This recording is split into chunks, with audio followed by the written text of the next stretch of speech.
Welcome back to the Age of Sports Talk. I am back, guys. We're just gonna start the video. I'm doing a video every day in June. I'm gonna be consistent. I need to get back used to talking on camera and talking about what's up to date and what's going on. But this time, I'm not just gonna do um, basketball talks. I'm just gonna do sports talks in general. I feel like that can widen my variety. I've also had experience in doing an internship. Um, I'm going to be going into my last semester of grad school, but I have experience now in working in sports, and I feel like I have more to bring to I feel like I have more to bring to the table in regards of more things to talk about. Like I've been able to do other sports like volleyball, softball, baseball, lacrosse, along with basketball. And I just want to talk about more sports and just have a variety of sports that I'm talking about rather than just talking about one specific sport. But currently now, what's going on is NBA stuff as well as WNBA is pretty much what we have for today. So first thing I want to talk about is y'all, the Knicks and the Spurs are going to be in the finals. And so that's pretty cool and that's pretty crazy. The Spurs being the second youngest team to go to the finals, I think their average age is 25 years old, and 5 months is the average age on the team. And so they're one of the youngest team to go to the finals, which is amazing. And their top three stars are literally 21 and 20 and another 21, and then De'Aaron Fox. I'm so happy for De'Aaron Fox. I want the Spurs to win because I want De'Aaron Fox to win. De'Aaron Fox has been my guy since Kentucky. Him and Bam in a video when they was crying because they lost in the Kentucky game. I'm going to put the clip after this. But, y'all, I want the Spurs to win, but I wouldn't be mad if the Knicks won as well because I feel like it's going to be crazy. But speaking of the Knicks, this is something that's super cool, super awesome. The Knicks are donating hundreds of NBA Finals tickets to underprivileged kids in New York City, which is pretty dope.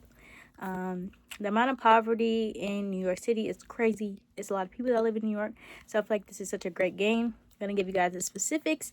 This ticket buying is coming from the foundation of the Garden of Dreams Foundation youth, and they will be receiving 250 tickets for games 1 and 4. So collectively, out of both of those games, 500 tickets.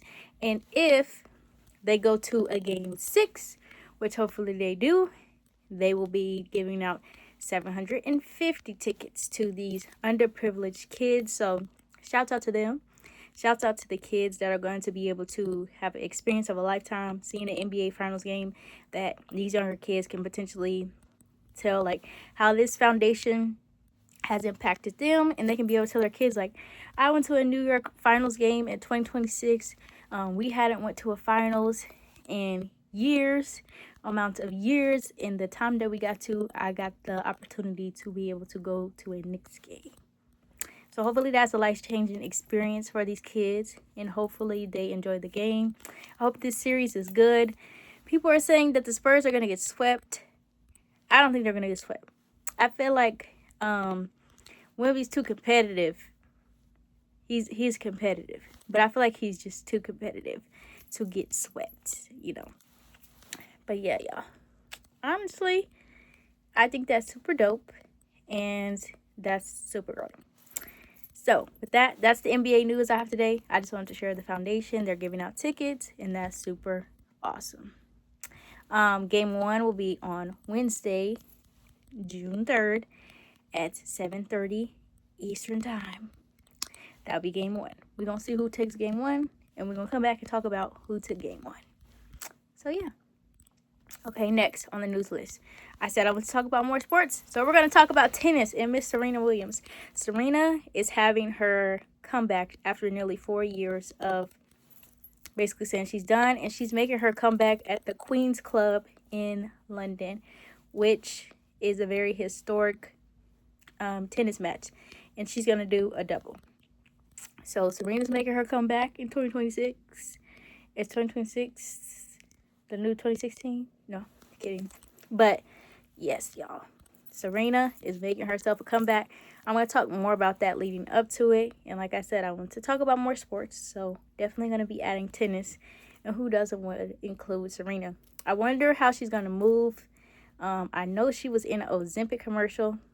I do not support Ozempic, but she is a commercial. I don't know if she's really taking it. You know how sometimes celebrities, they support things that are in the commercials and they don't actually take it. It just for advertisement. But hopefully she's healthy. I wonder how she's going to be moving now. She took a 4-year break. I wonder if she's going to be a little rusty. I wonder what that's going to look like.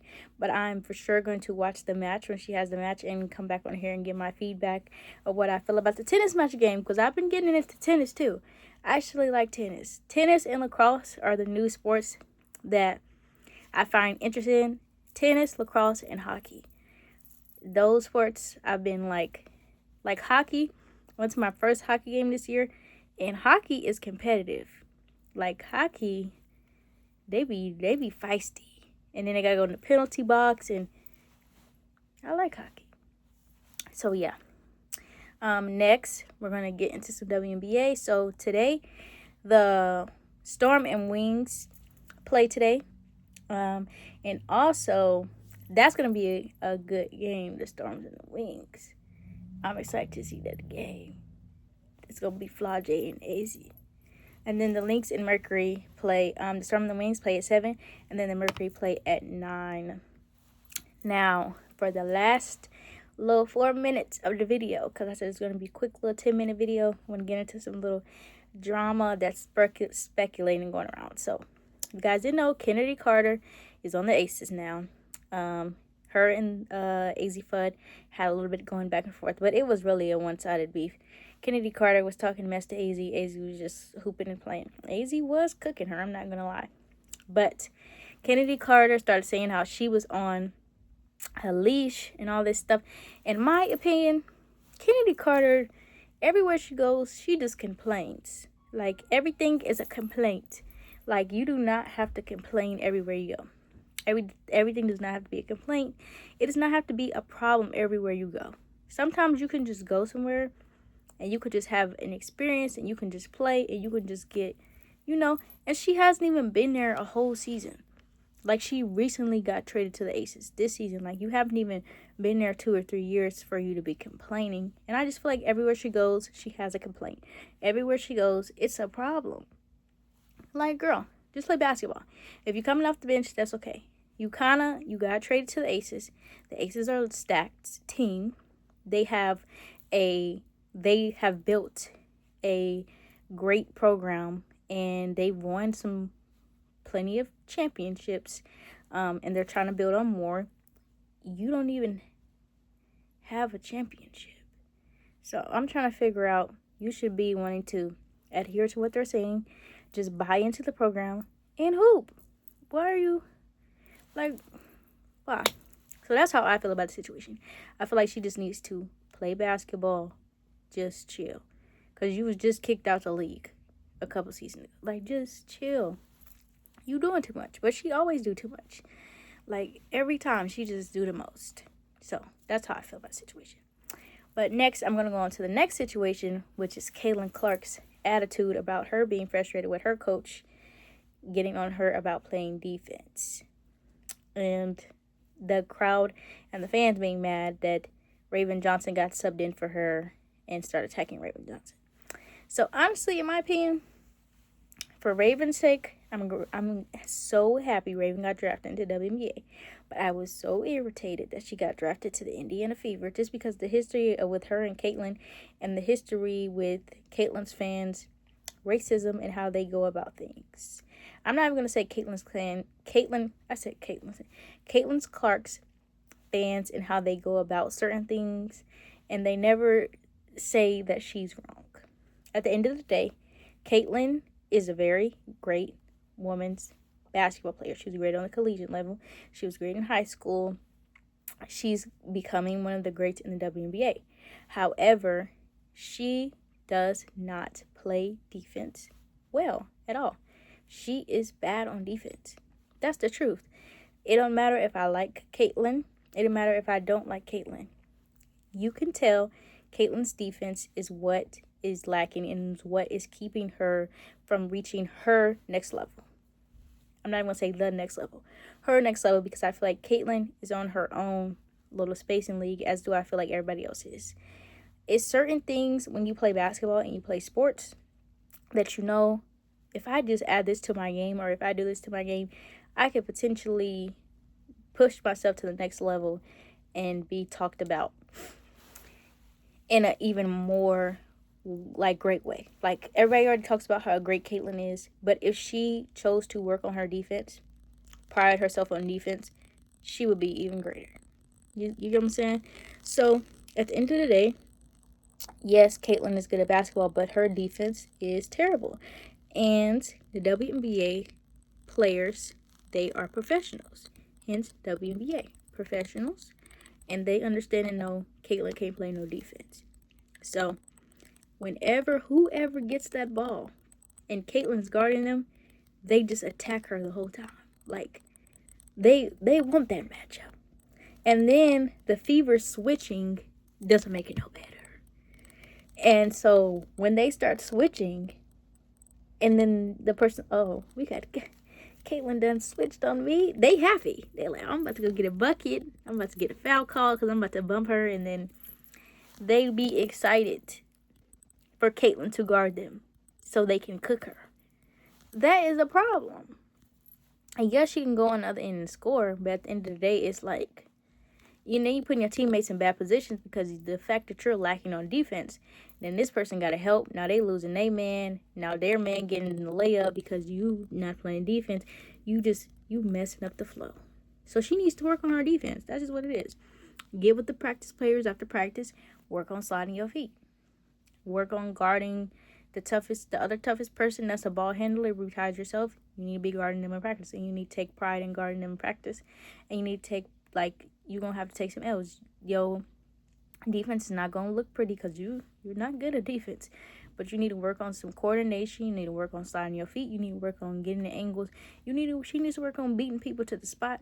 She needs to work on getting through screens. She needs to work on knowing when to go under screens, knowing when to go over screens, knowing when to get through screens, learning how to go over under screens and beat the offensive player to the spot. The little over under, when you guard somebody, you stand there, the screen's coming, you step that leg that the screen that side's coming over the top, under, you sprint over the screen and beat them to the spot so they aren't getting downhill. She needs to learn how to work her ankles and her feet because she's hurting her team. And her fans, y'all can complain. I'm not saying that I'm not a fan of Caitlyn Clark. Her game is fire. But at the end of the day, we got to call a spade, and we got to be real. She needs to do better on defense. And we in season now, so. But instead of her getting mad, screaming and hollering at the coach, that's not professional. You get paid to be professional. They didn't raise these WNBA prices. You are part of the reason why. You as well as Angel Reese and all, y'all are the reason why they raised these prices. So with that being said, I definitely understand that you are Caitlyn Clark. You are the Caitlyn Clark. You get what I'm saying? I understand 100%, but you have to have some humbleness about you at the end of the day. And you got to be real with yourself. Okay, I'm not the best on defense. So when it comes off season, that's what you should have been working on. But now it's too late. Don't argue with your coach when she's telling you you're doing bad on defense, because you are. And you can go back and watch that film and see that. It's just all about accountability. So that was just my opinion. But that was the sports talk that I had for today. I will be back with more sports talks. And yeah, just hope you guys have a great day. Hope you guys are enjoying your first of the month. It is June. We are in the middle of the year already of 2026. Like, it's already June. In 3 months, it'll be fall time. We'll be at the end. We'll be heading into 2027. It's pretty crazy. But yeah, make sure you guys are striving towards your goals. I'm striving towards my goals right now. This is one of my goals, to be consistent and talk on here. So yes, hope you guys have a great day. And I hope that you guys are enjoying your summer.